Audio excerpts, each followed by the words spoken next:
अस्सलाम वालेकुम जी, this is me GM और मैं आप सबको वेलकम करता हूँ अपने बोनसाई चैनल में। दोस्तों मेरे सामने ये एलोवेरा का एक प्लांट मैंने रखा हुआ है और इस प्लांट को मैं अब ज़मीन के अंदर शिफ्ट कर रहा हूँ। ये मेरे पास तकरीबन काफ़ी पुराना एक पौधा है, लेकिन इसकी ग्रोथ क्योंकि ये बहुत छोटे गमले में था तो कोई अच्छी नहीं थी। तो मैंने सोचा कि मैं आज इसको शिफ्ट करता हूँ और साथ आपके साथ शेयर करता हूँ कि हम इसे किस तरह ज़मीन में लगा सकते हैं ताकि इसकी अच्छी ग्रोथ हो।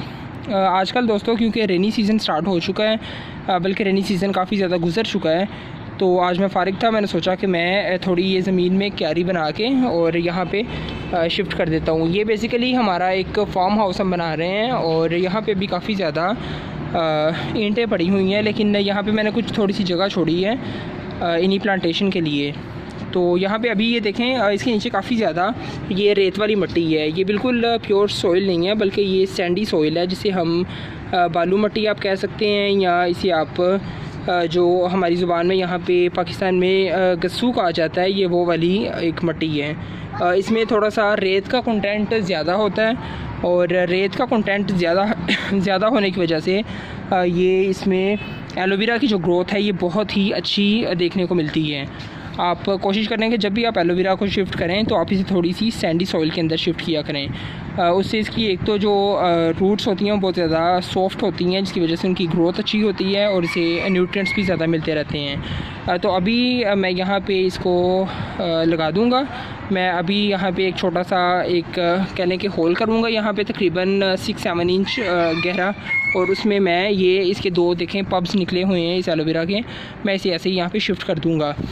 इसके साथ मेरे पास और भी काफ़ी ज़्यादा प्लांट्स हैं। ये आप देख सकते हैं कि ये एक पॉट में मैंने लगाया था एक मदर प्लांट, और उस मदर प्लांट की वजह से भी ये काफ़ी ज़्यादा यहाँ पे छोटे छोटे प्लांट्स बन गए हैं। लेकिन क्योंकि काफ़ी ज़्यादा ये कंजेस्टेड हैं और एक ही पॉट में होने की वजह से इनकी ग्रोथ अच्छी नहीं है। मैं सिर्फ इनकी अच्छी ग्रोथ के लिए इन्हें यहाँ पे शिफ्ट कर रहा हूँ ताकि ज़्यादा से ज़्यादा यहाँ पे नरिश हों और फिर अल्टीमेटली मेरे पास काफ़ी ज़्यादा पौधे बन जाएंगे।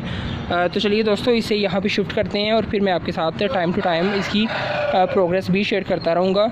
अब ध्यान रखें कि जब भी आप इसे शिफ्ट करें थोड़ा सा शाम के टाइम में करें, क्योंकि एक्सट्रीम अगर धूप होगी तब भी ये काफ़ी ज़्यादा इफ़ेक्ट हो सकती है। इसे काफ़ी ज़्यादा ये कहने कि इसके मरने के चांसेस ज़्यादा हो जाते हैं, इसलिए अभी शाम का वक्त है और मैं इसे यहाँ पे शिफ्ट कर रहा हूँ।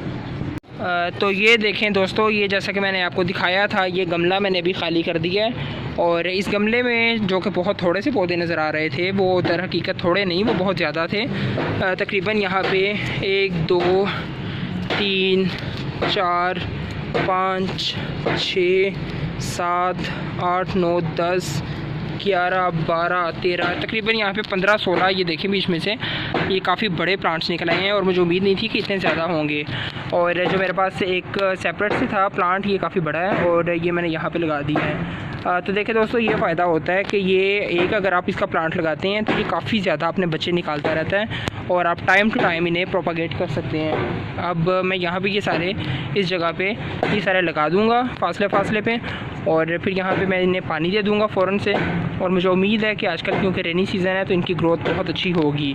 आप भी अगर आपके पास एलोवेरा है, आप आजकल उन्हें शिफ्ट कर सकते हैं और आजकल बड़ा अच्छा सीज़न है। लेकिन आप कोशिश करें कि आप जब भी इन्हें रिपोर्ट करें तो आप इन्हें एक अच्छी जगह पे लगाएं जहाँ पे सॉइल अच्छी हो, जहाँ पे सनलाइट आती हो, दिन में तकरीबन 6-7 घंटे सूरज की रोशनी भी आती हो, और आप उनकी फिर कंप्लीट उनको मेंटेन भी करें उनकी कंडीशंस को।